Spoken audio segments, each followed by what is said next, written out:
Hello, today I'm reading Paint It Blue, Chapter 1. It's a Sallyface X reader. It is a series. There's only 2 parts out at the moment, but I will be updating it as new parts come along. So this is Chapter 1, New Beginnings.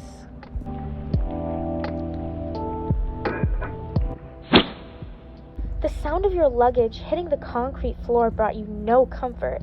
It was a dull reminder of what you had to leave behind, friends, after-school clubs, and what little family you had left. Yasmin, hurry up! It's cold out here! The sound of Adrian, your brother, shouting was motivation, if that's what you can even call it, to pick up your luggage, which was a total of 2 suitcases. You wouldn't say you weren't bitter about the situation, but you wouldn't say that you were totally cool about it either. Moving states was a big deal, especially when you've never done anything of the sorts before, but you understand why it was necessary. With your brother being your only legal guardian and sole caretaker, he had assumed a lot of responsibility, and that included keeping a roof over both of your guys' heads. It would have been fine if your aunts and uncles hadn't decided to stop sending money, claiming that you two were quote-unquote leeching off of them and using the death of your parents as an excuse to be even lazier. As much as it bugged you that they'd even think that, a part of you wished it were true. That way, you could have at least stayed in your hometown with your friends. Now in Knoxville County, you supposed you had to make the best of it, even if this town did seem dead. The gloom and doom environment seemed to enhance as you stared at the sign. Addison Apartments. The building itself gave off an eerie vibe, almost as if you didn't belong. But then again, the entire town felt like that, so it didn't really make much of a difference.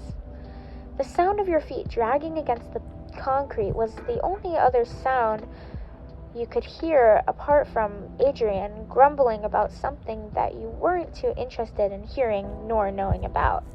Stepping into the building, you immediately took notice of the stale smell. Oddly enough, the memories of visiting your grandmother in the retirement home filled your mind for a brief second. You missed the old hag, even if she was a witch most of the time. You considered it tough love because she was the only person that really listened to you, apart from the fact that she'd forget all about it and yell at you to go grab her dentures. We're in room 404. Take the keys. I'm going to go introduce myself to the owner. Adrian spoke in a nonchalant manner. It was obvious no one was thrilled to have moved away, and let alone into these dingy apartments. Taking the keys from his hand, you spotted an elevator further down the hall and began to make your way towards it. Stepping inside, you took notice of all the floors. It was 5 in total. Pressing the 4th floor button, the sound of a small ding went off and the doors closed. The elevator was old, and you could hear it in the way that it went. It was creaky and loud. It could almost be considered wispy in the sense that you could have sworn you heard people whispering.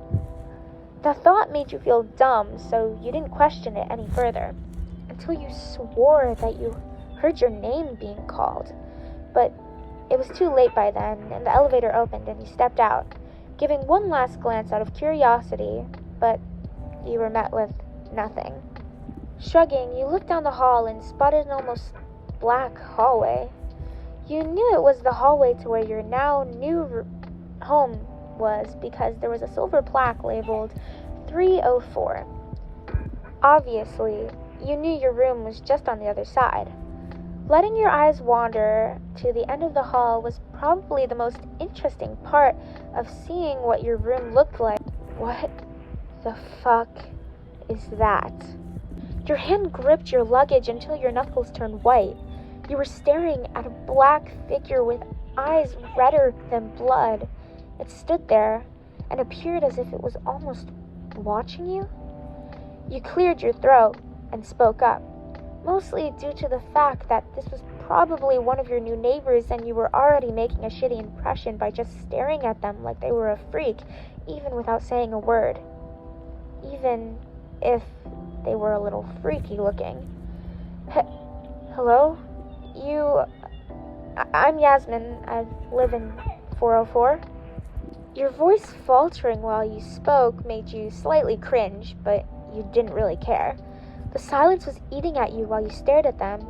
You slightly jumped when they walked to room 403, opened the door, and just disappeared without saying a word to you or even acknowledging your failed attempt at trying to converse with them. Fair enough. You'll try next time. Can't win 'em all, I guess. You mumbled to yourself. You dragged your stuff behind you and made your way into your apartment. The journey of getting there took way longer than you would have actually liked, but it didn't really matter anyways because you could finally just crash out and do nothing for the rest of the week. You started your first day of your new school on Monday. It was Tuesday today. Plenty of time to unpack and mentally prepare yourself for your new and hopefully exciting life.